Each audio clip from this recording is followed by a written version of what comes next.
কুমিল্লা সদর দক্ষিণে ধনঞ্জয়নগরে কুয়েত প্রবাসী রিপন মিয়ার বাড়িতে চাঁদা না পেয়ে রাতের আধারে ঘর ভেঙে মালামাল লুট করে নিয়ে যায় সন্ত্রাসীরা। এ বিষয়ে প্রবাসী স্ত্রী হনুফা আক্তার বাদী হয়ে সদর দক্ষিণ মডেল থানায় অভিযোগ দায়ের করলে অভিযোগটি থানার এসআই আকবর তদন্ত করে লুণ্ঠিত মালামাল জাহাঙ্গীর ড্রাইভারের বাড়ি থেকে উদ্ধার করে। জব্দকৃত মালামাল বাদীকে বুঝিয়ে দেয়নি এবং মামলা রেকর্ডও করেননি। বাদীর ভাই ইউসুফ জানান, ওসি তদন্ত আব্দুল রাজ্জাক মামলা না নিয়ে আদালতে মামলা দায়েরের জন্য বলেন।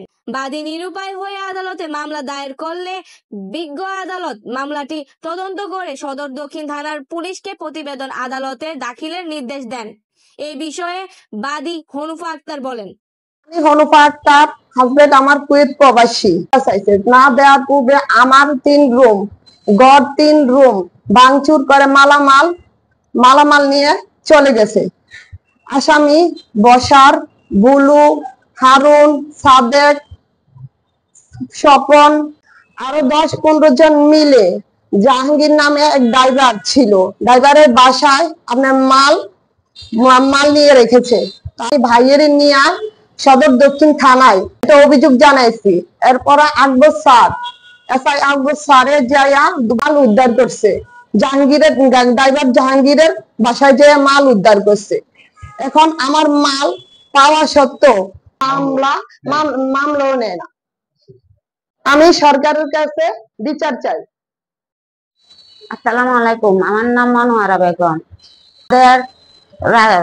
বাড়ির পাশে আমাদের বাড়ি আছিল। ওই বাড়ির 3 রুম ঘর ছিল। ওই ঘর ভাঙচুর করে বসার, সাদেক, রেজাক, হারুন, মমিন, তো শালম, প্রাণী 10-12 জন লোক আরো অন্য মানুষ আছিল। সবাই মিলি আমার বাড়ি ঘর ভাঙচুর করে হারা লয়ে গেছে। গঙ্গানগর নিয়ে রাখছে। আমার কাছে আমি নিরাপত্তা চাইতে আছি, আমি কোন বিচার পাইতে আছি না। আমি মোহাম্মদ আবু ইউসুফ, বাদী হনুফা আক্তারের বড় ভাই। গত মাসের 14 এপ্রিল দিবাগত রাত 12টার পরে আমার বোন আমাকে ফোন দেয় যে ভাইয়া আমাদের জায়গায় যে ঘর ছিল, টিনের ঘর, এগুলা সব ভাঙ্গা এই ট্রাকে ভরে নিয়ে গেছে। নিয়ে গেছে আবুল বাসার, রাজ্জাক, গং। ঠিক আছে, আমি বলছি ঠিক আছে, আমাদের রাত্র হয়ে গেছে, আমি সকালে তোমার কাছে আসতেছি। সকালে আমি গেছি সদর দক্ষিণ থানায়, আমার বোনকে নিয়ে যাই একটা অভিযোগ দায়ের করছি। অভিযোগ দায়ের করার পরে এসআই আকবর তদন্তে গেল। তদন্তে নিয়ে গেলাম, এসআই আকবরে ঘটনাস্থলে নিয়ে গেছি, দেখাইলাম সব। আগের আমার ভিডিও ছিল, ওই ভিডিও দেখাইলাম। দেখানোর পরে এসআই আকবর বললো ঠিক আছে, আমি এটা দেখি কি হয়। দেখার পরে এরপরের দিন আমি সদর দক্ষিণ থানায় আবার গেছি।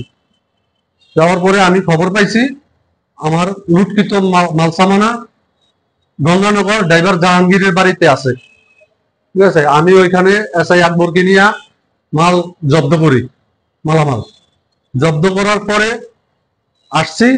আসার পরে ওসি তদন্ত আব্দুল রাজ্জাক স্যার, উনি মামলাটা দেখতেছে। উনি আর এফআইআর করতেছে না, আমার ঘুরে যাচ্ছে। আজকে আসেন, কালকে আসেন, এইরকম করে আমাকে 15 দিন ঘুরাচ্ছে।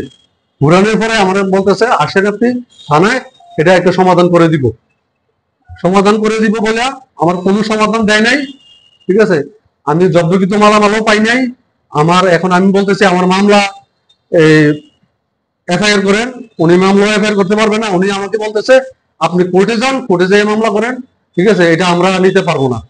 এখন আমি বর্তমান তত্ত্বাবধায়ক সরকারের কাছে এটার সুষ্ঠু বিচার চাই।